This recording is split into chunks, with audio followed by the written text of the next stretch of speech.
Ouais. Vous savez, on ne prévoit rien, ça arrive comme ça. Vous savez, on vient juste ici. Peu de relations dans l'histoire de la musique ont été aussi scrutées ou aussi mal comprises que celles de John Lennon et Paul McCartney. Les fans et les critiques ont longtemps spéculé sur la véritable nature de leur lien, se demandant si le ressentiment persistant de la séparation des Beatles s'était réellement estompé pendant des décennies. Paul est resté relativement discret sur les dernières années de Lennon, alimentant les rumeurs et les spéculations. Maintenant, à 82 ans, il a finalement choisi de parler, éclairant enfin ce qui s'est réellement passé pendant le dernier chapitre de leur amitié. Cette révélation a finalement confirmé et changé tout ce que beaucoup supposaient. La vérité choquera certainement tout le monde au plus profond de son être et pourrait même changer à jamais leur perception de ces légendes. La carrière de McCartney au Grammy. James Paul McCartney est né le 18 juin 1942 à Liverpool, Angleterre, dans une ville débordant d'énergie et de créativité d'après-guerre. Dès son plus jeune âge, il a démontré une curiosité naturelle pour la musique, montrant à la fois un talent et une passion qui allaient préparer le terrain pour une carrière extraordinaire. 1967, un moment crucial est arrivé lorsqu'il a rencontré John Lennon et a été invité à rejoindre le groupe de Lennon, les Quarrymen. Ce partenariat allait finalement évoluer pour devenir les Beatles, un groupe qui a non seulement dominé les charts musicaux, mais a également remodelé le paysage culturel et social des années 1960. La collaboration de McCartney avec Lennon, ainsi que George Harrison et Ringo Starr, a formé une équipe d'auteurs-compositeurs dont le travail continue d'inspirer des générations à travers le monde. Entre 1962 et 1970, la carrière de McCartney avec les Beatles a atteint des sommets sans précédent. Il a contribué à certaines des chansons les plus mémorables de l'histoire de la musique populaire, notamment Hey Jude, Let It Be et Yesterday. Son sens mélodique, ses lignes de basse inventives et sa polyvalence vocale ont été essentiels au son unique du groupe. Les contributions de McCartney se sont étendues au-delà de la performance. Il a joué un rôle essentiel dans l'orientation de la musique du groupe, expérimentant différents genres et styles, allant du rock et de la pop aux arrangements orchestraux. L'influence mondiale des Beatles a été profonde et le rôle de McCartney dans le groupe l'a consacré comme l'un des musiciens les plus importants de sa génération. Bien que les pressions de la célébrité et la dynamique interne du groupe aient parfois créé des tensions, sa créativité et son dévouement n'ont jamais faibli, laissant une marque durable sur l'histoire de la musique. Les Beatles se sont séparés 1970, marquant la fin d'une ère, mais aussi le début d'un nouveau chapitre pour McCartney. La même année, il a sorti son premier album solo McCartney, un projet qui lui a permis d'explorer son art de manière indépendante. Recherchant à la fois l'épanouissement personnel et la croissance professionnelle, il a également formé le groupe Wings avec sa première femme, Linda McCartney. Wings est devenu un véhicule permettant à McCartney de continuer à expérimenter le son et l'écriture de chansons, équilibrant l'attrait commercial et l'ambition artistique. Leur album de 1973, Band on the Run, illustre cette approche, produisant des succès tels que Jet et la chanson-titre Band on the Run. Ces chansons ont mis évidence la capacité de McCartney à créer une musique à la fois accessible et innovante, mélangeant des éléments de rock, de pop et de narration. Le succès de Wings a prouvé que le talent de McCartney s'étendait bien au-delà des Beatles, consolidant son statut d'artiste solo capable de créativité et de réussite soutenue. Tout au long des années 1980 et 1990, McCartney a maintenu sa prééminence dans l'industrie de la musique grâce à une combinaison de projets solo et de collaborations de haut niveau. Des albums tels que Tug of War ont démontré sa maîtrise continue de l'écriture de chansons, tandis que des singles comme Ebony and Ivory, un duo avec Stevie Wonder, ont souligné son engagement à aborder les thèmes sociaux à travers la musique. La capacité de McCartney à collaborer avec d'autres artistes, à expérimenter de nouveaux styles et à rester un succès commercial a illustré son adaptabilité et sa pertinence au fil des décennies. Même des années après avoir acquis une renommée mondiale avec les Beatles, il a continué à innover, produisant un travail qui a trouvé un écho auprès d'un public ancien et nouveau. Ces décennies ont renforcé la réputation de McCartney tant qu'artiste capable d'évoluer avec son temps, sans sacrifier les qualités distinctives qui ont rendu sa musique inoubliable. Entrant dans le XXIe siècle, McCartney est resté une force active dans la musique tout au long des années 2000, 2010 et jusqu'en 2020. Il a sorti des albums solo, effectué des tournées internationales et collaboré avec des artistes contemporains dont Kanye West et Rihanna. Ces collaborations lui ont permis de se connecter avec un public plus jeune tout honorant l'héritage de ses œuvres antérieures. La capacité de McCartney à fusionner l'écriture de chansons classiques avec la production moderne a démontré un équilibre remarquable entre tradition et innovation. Ses performances directes dans des stades et des arénas du monde entier ont révélé une énergie et un dévouement qui démentaient ces décennies dans l'industrie. Les fans ont été témoins d'un artiste qui, malgré une carrière de plus de 60 ans, a continué à se produire avec passion et créativité, prouvant le caractère intemporel de son talent. 2025, McCartney a franchi une étape remarquable qui a rapproché son passé de la technologie de pointe. Il a remporté un Grammy Award pour Now and Then, un morceau des Beatles qui utilisait la technologie de l'IA pour isoler la voix de John Lennon d'une démo de 1968. Ce projet innovant a célébré l'héritage durable des Beatles, tout présentant leur musique à une nouvelle génération d'auditeurs. Pour McCartney, le projet était profondément personnel, une façon d'honorer Feu Lennon et de collaborer à travers le temps. Le succès de Now and Then a démontré que même des décennies après le début de sa carrière, McCartney reste un pionnier de la musique, n'ayant pas peur d'explorer de nouvelles méthodes, tout respectant l'histoire et l'intégrité de son travail. Cette réalisation témoigne de sa capacité à s'adapter et à prospérer dans un paysage musical constante évolution. Controverse, ego et allégations concernant McCartney. La carrière de James Paul McCartney s'étend sur plus de 6 décennies, marquée non seulement par des réalisations extraordinaires et une innovation artistique, mais aussi par son influence durable sur la musique dans le monde entier. De ses débuts à Liverpool, où la riche culture musicale de la ville a façonné ses premières expériences, à son ascension vers la célébrité mondiale avec les Beatles, McCartney a toujours fait preuve d'un mélange remarquable de talent, de polyvalence et de volonté d'excellence créative. Son parcours a produit des classiques intemporels, des collaborations révolutionnaires et de nombreuses distinctions, lui valant l'admiration des fans, des critiques et de ses collègues musiciens. Pourtant, parallèlement à sa carrière célébrée, la vie de McCartney a également été façonnée par des moments de controverse, un examen minutieux du public et une réflexion personnelle, autant de rappels que même les figures légendaires sont confrontées à des défis, à des faux pas et à des moments de vulnérabilité humaine. L'une des controverses les plus importantes de la carrière de McCartney a été la séparation des Beatles, un événement qui a résonné dans le monde de la musique et qui continue d'être analysé aujourd'hui. 1970, McCartney a annoncé publiquement son départ du groupe, un moment qui a déclenché une couverture médiatique immédiate, des spéculations de la part des fans et un débat public animé.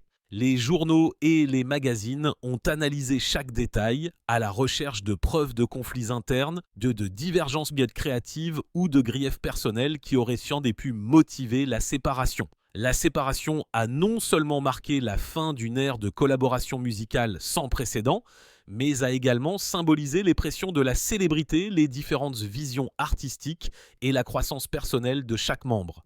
Pour McCartney, quitter le groupe était à la fois une décision professionnelle et émotionnelle, reflétant son désir d'explorer de nouvelles voies artistiques, tout naviguant dans la dynamique complexe des relations qui avaient défini ses années de formation. L'annonce a déclenché une frénésie médiatique qui a façonné la perception du public de la dernière période des Beatles.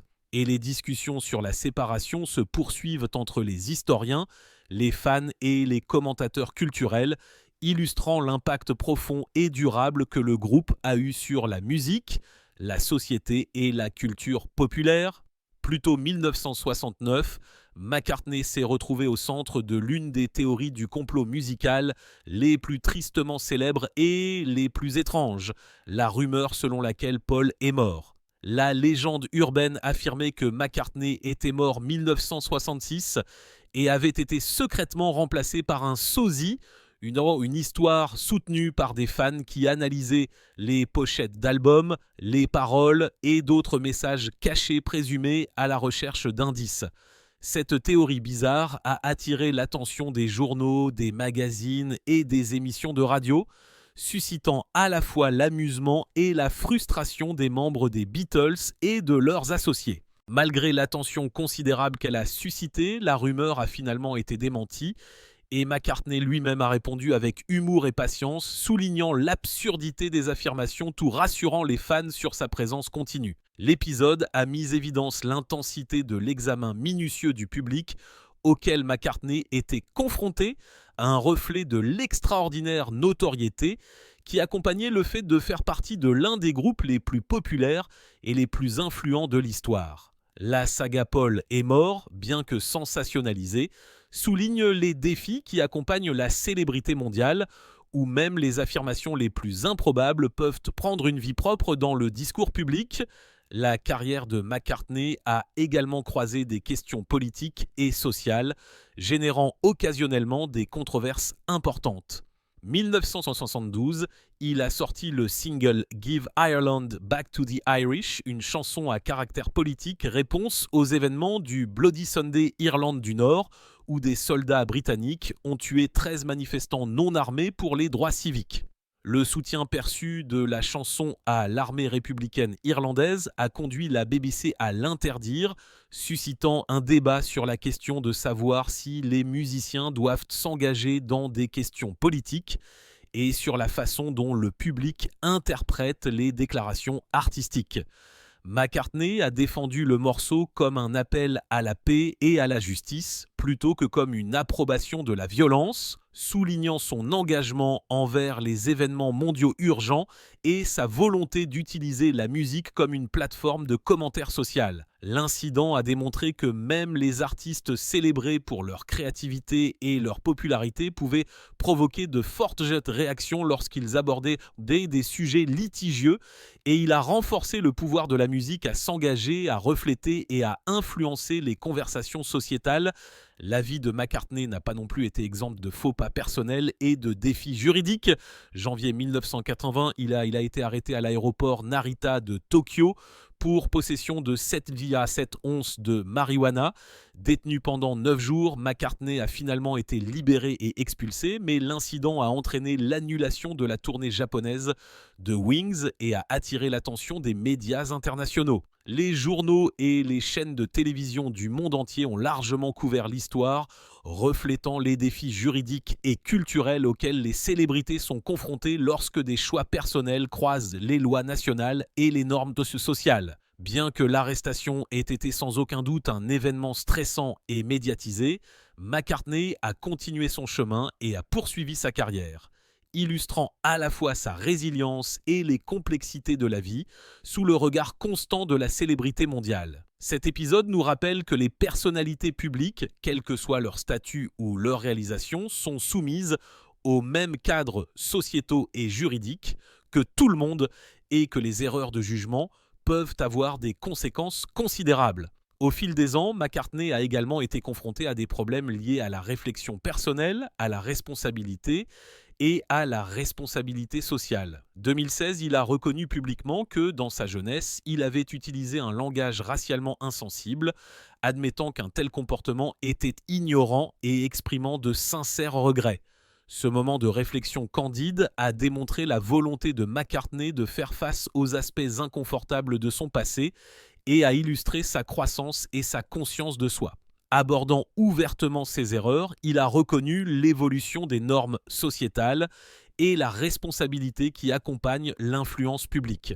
De tels aveux donnent un aperçu du processus de développement personnel et moral que même les icônes mondiales connaissent, soulignant la reconnaissance par McCartney que la célébrité comporte non seulement des privilèges, mais aussi une responsabilité, et que les comportements passés doivent être reconnus dans le contexte d'une conscience sociale évolution. Une autre controverse bien documentée concerne la relation de McCartney avec John Lennon après la séparation des Beatles.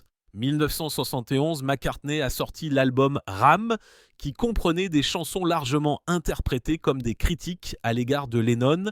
La réponse a été immédiate. Lennon a sorti le titre How Do You Sleep, qui abordait directement les affronts perçus de McCartney.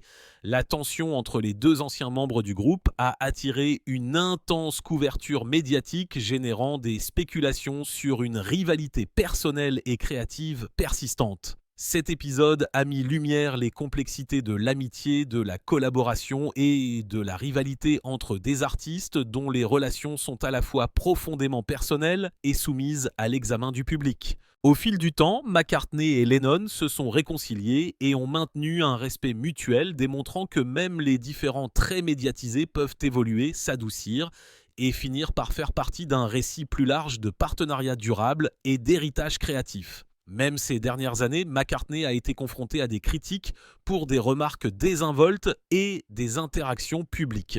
2025, il a présenté ses excuses à Adam Levine de Maroon 5 après qu'un commentaire qu'il a fait lors d'une interprétation de chansons des Beatles ait été mal interprété. Bien que Lavigne ait interprété la remarque comme humoristique, McCartney s'est excusé publiquement pour toute offense causée, reflétant sa sensibilité à la perception et sa conscience de l'impact durable des déclarations publiques. Cet incident souligne l'attention soutenue accordée à ses paroles et à ses actions, reflétant la sensibilité accrue et l'examen minutieux qui accompagnent une carrière d'une longévité et d'une visibilité extraordinaire. Il illustre également l'engagement continu de McCartney envers le professionnalisme, le respect et la réflexion dans ses relations avec ses collègues artistes et le public, démontrant une approche consciencieuse du maintien de l'intégrité artistique et de la responsabilité personnelle. Le parcours et l'héritage de Lennon. John Winston Lennon, né le 9 octobre 1940 à Liverpool, Angleterre, est devenu l'une des figures les plus influentes et révolutionnaires de la musique moderne.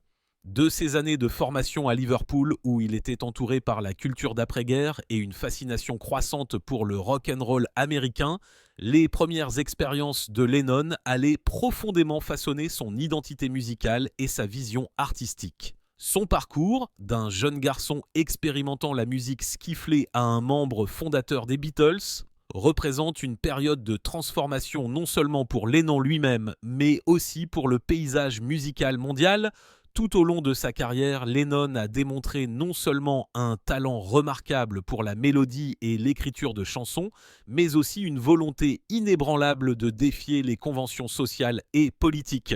Son influence s'est étendue bien au-delà des limites de la musique, englobant des dimensions culturelles, politiques et philosophiques qui continuent de résonner des décennies après sa mort prématurée. 1967, Lennon a pris une mesure décisive vers sa destinée musicale, formant les Quarrymen, un groupe qui allait finalement évoluer pour devenir les légendaires Beatles. Aux côtés de Paul McCartney, George Harrison et plus tard Ringo Starr, Lennon a contribué à créer un son et un style qui allait révolutionner la musique populaire. Tant que membre des Beatles de 1962 à 1970, Lennon a contribué à leur succès mondial sans précédent avec des succès intemporels tels que Hey Jude, Let It Be et Yesterday. Ces chansons ont non seulement mis valeur son talent d'auteur-compositeur et de chanteur, mais ont également reflété sa capacité à se connecter avec le public sur un plan émotionnel et personnel.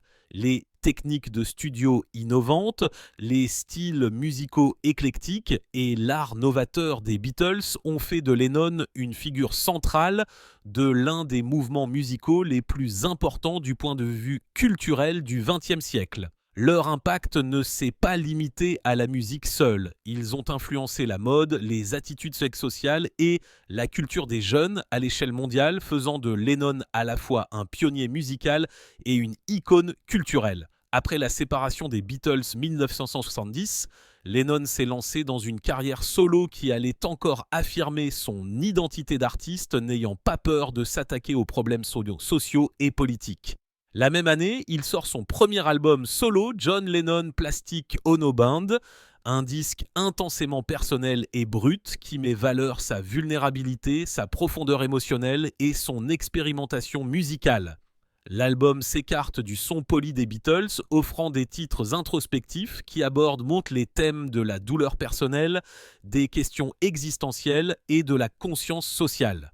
Sa nature candide a suscité à la fois les éloges de la critique et l'attention du public, signalant que la voix artistique de Lennon pouvait s'affirmer de manière indépendante, tout conservant la puissance et l'innovation qui caractérisaient son travail avec les Beatles. La volonté de Lennon d'utiliser sa musique comme un véhicule d'expression politique est devenue évidente en 1971 avec la sortie de la chanson Give Ireland Back to the Irish. Ce titre à caractère politique répondait aux événements du Bloody Sunday Irlande du Nord, lorsque des soldats britanniques ont tué des manifestants non armés pour les droits civiques. Le soutien perçu de la chanson à l'armée républicaine irlandaise a conduit à son interdiction par la BBC, déclenchant une discussion généralisée sur le rôle des musiciens dans le discours politique et sur les limites de l'expression artistique. Lennon a défendu la chanson comme un plaidoyer pour la justice et la paix, soulignant son désir d'attirer l'attention sur les questions relatives aux droits de l'homme plutôt que de promouvoir la violence.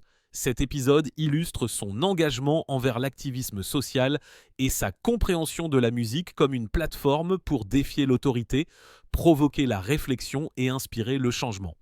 Il a également illustré la tension croissante entre la liberté artistique et la réception du public, un thème récurrent tout au long de la carrière solo de Lennon. Entre 1973 et 1975, Lennon a fait une pause dans la musique pour se concentrer sur sa vie de famille avec Yoko Ono, sa partenaire et collaboratrice. Cette période a marqué un retrait délibéré de l'œil du public et des pressions de l'industrie musicale, reflétant le désir de Lennon de cultiver l'épanouissement personnel et la stabilité au milieu de décennies de célébrités intenses et d'exigences professionnelles. Pendant cette pause, il s'est consacré à la parentalité et à la vie domestique, explorant de nouvelles formes de créativité et d'expression dehors de la sphère de la musique commerciale. Ce retour arrière a été essentiel pour la croissance personnelle de Lennon, lui permettant de concilier sa personnalité publique avec sa vie privée et lui offrant une perspective qui allait éclairer ses efforts musicaux ultérieurs. Lennon est revenu à la musique 1975 avec l'album Rock and Roll, un projet qui célébrait ses racines dans la musique rock et pop ancienne, tout affirmant sa pertinence continue dans une industrie évolution rapide. L'album présentait des reprises et des réinterprétations de chansons qui l'avaient influencé dans sa jeunesse, démontrant à la fois sa révérence pour ses fondations musicales et une énergie renouvelée pour l'exploration créative. Cette période a souligné la capacité de Lennon à naviguer dans le paysage changeant de l'industrie de la musique, tout restant fidèle à son identité artistique, mélangeant la nostalgie et l'innovation. Se reconnectant à la musique qu'il a façonnée, Lennon a réaffirmé sa position d'artiste polyvalent et durable, capable de combler les fossés générationnels et stylistiques. 1980, Lennon a sorti Double Fantasy, un album qui allait représenter à la fois un retour à la vie publique et un chapitre final poignant de son parcours musical. Mettant vedette le single à succès Starting Over, l'album a capturé les thèmes du renouveau, de la réflexion personnelle et du bonheur domestique, reflétant la réconciliation de Lennon avec sa vie de famille et ses ambitions professionnelles. L'album était un effort de collaboration avec Yoko Ono, mélangeant leurs visions créatives et mettant en évidence l'interaction dynamique de leur partenariat. Double Fantasy a attiré l'attention de la critique pour son écriture de chansons matures et sa profondeur thématique, révélant un artiste qui avait évolué grâce à des décennies d'expérience, d'expérimentation et d'exploration de soi. La controverse, l'activisme et la fin tragique de Lennon. La vie de John Lennon n'a pas seulement été définie par sa musique et son innovation artistique, mais aussi par les controverses, l'activisme politique et l'examen minutieux du public qui ont accompagné sa carrière. Même tant que membre des Beatles, la nature franche de Lennon et sa volonté de défier les normes sociétales l'ont souvent placé au centre du débat. L'une des controverses les plus anciennes et les plus célèbres s'est produite en 1966, lorsque Lennon a fait remarquer que les Beatles étaient plus populaires que Jésus. Conçu comme une observation sur l'influence décroissante de la religion organisée chez les jeunes, le commentaire a été largement mal interprété, particulier aux États-Unis, et a déclenché une vague d'indignation publique. Les stations de radio ont interdit la musique des Beatles, des manifestations ont éclaté et l'opinion publique s'est fortement divisée. Lennon a clarifié plus tard sa déclaration, soulignant qu'elle n'était pas destinée à dénigrer la religion, mais l'incident a démontré le pouvoir des déclarations de célébrité, l'intensité de la réaction du public et les défis liés au fait d'être une figure mondiale dont les paroles étaient constamment scrutées. Au fur et à mesure que Lennon passait à sa carrière solo, son activisme est devenu plus prononcé, particulier ce qui concerne les questions sociales et politiques. À la fin des années 1960 et au début des années 1970, il a de plus utilisé sa plateforme pour défendre la paix et lutter contre l'injustice. Un moment déterminant de cet activisme a été son implication dans le mouvement contre la guerre du Vietnam. En 1962, Lennon et Yoko Ono ont organisé le célèbre Bed In for Peace, une forme unique de protestation dans laquelle ils sont restés au lit pendant plusieurs jours tant que manifestation publique promouvant la paix et s'opposant au conflit court au Vietnam. Cette forme non violente et hautement symbolique d'activisme a attiré l'attention des médias internationaux, faisant de Lennon une figure de proue du mouvement anti-guerre et le positionnant comme un critique virulent des politiques gouvernementales. Les Bedin et son engagement politique plus large ont mis évidence sa conviction que les musiciens pouvaient servir de catalyseur du changement social, utilisant leur notoriété pour sensibiliser et provoquer la discussion publique. Cependant, l'activisme de Lennon a également attiré un examen minutieux important de la part du gouvernement. Son opposition vocale à la guerre du Vietnam et son implication dans des manifestations publiques ont conduit l'administration Nixon à tenter de l'expulser des États-Unis en 1972. Les responsables ont cité des violations présumées de l'immigration, mais la motivation sous-jacente était largement considérée comme politique. L'influence et l'activisme de Lennon étaient perçus comme une menace pour le statu quo. La bataille juridique pour empêcher son expulsion a été longue et complexe, impliquant de multiples appels et interventions de représentants légaux et de sympathisants. Fin de compte, l'affaire a été abandonnée, permettant à Lennon de rester aux États-Unis et de poursuivre sa carrière musicale et son activisme. Cet épisode souligne la tension entre l'expression artistique, l'engagement politique et l'autorité gouvernementale, illustrant les risques et les pressions auxquelles sont confrontées les personnalités publiques qui contestent les normes sociétales et les programmes politiques. La musique controversée et politiquement chargée de Lennon a également contribué au débat public. 1972, il sort la chanson « Give Ireland Back to the Irish », une réponse aux événements du Bloody Sunday Irlande du Nord. Le soutien perçu de la chanson à l'armée républicaine irlandaise a conduit à son interdiction par la BBC. Pourtant, Lennon a défendu la chanson comme un plaidoyer pour la paix et la justice, plutôt que comme une approbation de la violence. Cet incident démontre comment l'art de Lennon croisait fréquemment la politique et comment les messages de sa musique étaient interprétés, débattus et parfois censurés. Il illustre également son engagement constant à utiliser la musique comme un véhicule de commentaire social, reflétant sa conviction de la responsabilité des artistes d'aborder les questions relatives aux droits de l'homme, à la paix et à la responsabilité politique. Outre son activisme et ses controverses audio publiques, Lennon a également connu des différends interpersonnels très médiatisés. Un exemple notable est sa querelle publique avec Paul McCartney après la séparation des Beatles.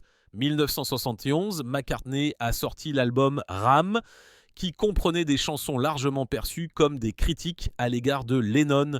Réponse: Lennon a enregistré le titre How Do You Sleep qui abordait directement les affronts perçus de McCartney. Cette tension entre les anciens membres du groupe a attiré une attention médiatique considérable et alimenté les spéculations sur des rivalités persistantes. Bien que les deux artistes se soient finalement réconciliés, la querelle met évidence les défis des relations personnelles et créatives sous le regard d'un public mondial et la façon dont la perception du public amplifie et façonne souvent les conflits entre des personnalités influentes.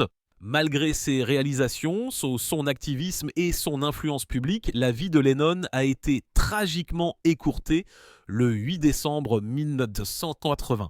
Alors qu'il rentrait dans son appartement de New York, il a été abattu par Mark David Chapman, un fan qui avait planifié l'attaque. Le meurtre a choqué le monde et a souligné la vulnérabilité des personnalités publiques, même celles dont le travail promeut la paix et la positivité. La mort de Lennon a suscité un déferlement de chagrin de la part des fans, de ses collègues artistes et du public, soulignant l'impact profond qu'il a eu sur la musique, la culture et la société. Son décès a non seulement marqué la perte d'un musicien légendaire, mais aussi une voix puissante pour l'activisme, la conscience sociale et la liberté artistique. McCartney révèle les dernières pensées de Lennon. À 82 ans, Paul McCartney s'est confié sur les derniers jours de son ami, proche et membre du groupe, John Lennon, offrant un aperçu rare du côté personnel de l'un des partenariats les plus légendaires de la musique. Dans un épisode de son podcast iHeartRadio, McCartney A Life in Lyrics, McCartney a révélé que Lennon lui avait confié ses inquiétudes quant à la façon dont il serait perçu après sa mort. Je me souviens qu'il m'avait dit « Paul, je m'inquiète de la façon dont les gens vont se souvenir de moi quand je mourrai et cela m'a un peu choqué », se souvient McCartney. Il a expliqué qu'il avait rassuré Lennon lui disant « D'accord, attends juste là. Les gens vont penser que tu étais génial, tu as déjà fait assez de travail pour le démontrer. » McCartney a décrit son rôle à ces moments-là comme celui d'un confident ou même d'un prêtre, réconfortant Lennon et l'aidant à se sentir à l'aise quant à son héritage. McCartney a réfléchi à l'intimité qu'ils partageaient et à la synergie créative qui définissait leur collaboration. Il s'est souvenu avoir rencontré Lennon pour la première fois et l'avoir vu comme un gars cool qui semblait plus âgé que lui, et avec le temps, le lien qu'ils ont formé a dépassé la musique. Si quelqu'un me demande ce que c'était de travailler avec John, le fait est que c'était plus facile, beaucoup plus facile parce qu'il y avait deux esprits au travail. Et cette interaction était tout simplement miraculeuse. Il a partagé que leur partenariat était caractérisé par une interaction dynamique d'idées, un équilibre yin et yang qui permettait aux deux artistes de se pousser mutuellement sur le plan créatif, tout se complimentant mutuellement sur leurs forces. McCartney a souligné que l'écriture avec Lennon était une expérience d'inspiration constante, notant que c'était l'une des bonnes choses à propos de l'écriture avec John. Il arrivait souvent d'un autre angle. Les événements tragiques du 8 décembre 1980, lorsque Lennon a été abattu devant son appartement de New York, ont laissé une marque indélébile sur McCartney. Lennon n'avait que 40 ans et sa mort a choqué le monde. McCartney a réfléchi à la façon dont son approche de la musique a changé après avoir perdu son ami. Maintenant, je suis conscient que je ne l'ai pas beaucoup et vous savez, souvent, nous nous référons quelque sorte à ce que John dirait à ce sujet. Est-ce que trop sentimental? Il aurait dit « da da da ». Alors, je vais le changer. Mais mes chansons doivent me refléter et vous n'avez pas tellement cet élément opposé. Je dois le faire moi-même ces jours-ci, a-t-il expliqué. Sans le retour immédiat et le dialogue créatif de Lennon, McCartney s'est retrouvé à naviguer seul dans le processus d'écriture de chansons, portant à la fois le souvenir de leur collaboration et l'influence de leur sensibilité artistique sans les partager, l'un des hommages les plus sincères de McCartney à Lennon est venu à travers le titre solo de 1982, Here Today, qu'il a décrit comme une chanson souvenir qui est une chanson d'amour à John. Il l'a écrite 1 an après la mort de Lennon, réfléchissant à leurs innombrables moments partagés, du temps passé ensemble dans leur maison aux simples promenades dans la rue. Je me souvenais de choses sur notre relation et de choses sur le million de choses que nous avions faites ensemble, du simple fait d'être dans les salons ou les chambres de l'un ou l'autre, de marcher ensemble dans la rue ou de faire de l'autostop. McCartney a rappelé que la chanson est un souvenir profondément personnel, capturant à la fois le chagrin de la perte et l'affection durable qu'il ressentait pour son ami. McCartney a également parlé de l'équilibre unique de leur personnalité et de leur style créatif, ce qui a contribué au succès de leur partenariat d'écriture de chansons. Il a décrit leur dynamique comme une relation complémentaire qui permettait à chacun d'apporter quelque chose d'unique à son travail. Cet équilibre était évident non seulement dans leur musique, mais aussi dans leurs interactions personnelles, chacun offrant des perspectives et des idées qui mettaient l'autre au défi et l'enrichissaient. McCartney a noté que leurs différentes approches se traduisaient souvent par des solutions innovantes et des chansons mémorables, reflétant l'interaction remarquable qui a défini leur temps passé ensemble. Même des décennies après le décès de Lennon, McCartney continue d'honorer sa mémoire et l'impact que leur amitié a eu sur sa vie. La sortie de Now and Then 2025, la dernière chanson enregistrée par les Beatles des décennies après la séparation du groupe, a servi de témoignage du lien durable entre les deux musiciens. McCartney a souligné que malgré les années et la séparation imposée par la mort de Lennon, il ressent toujours la présence de Lennon dans sa vie et son processus créatif. « Je parle encore à John tous les jours, il est toujours avec moi », a-t-il dit, soulignant l'influence durable de leur partenariat.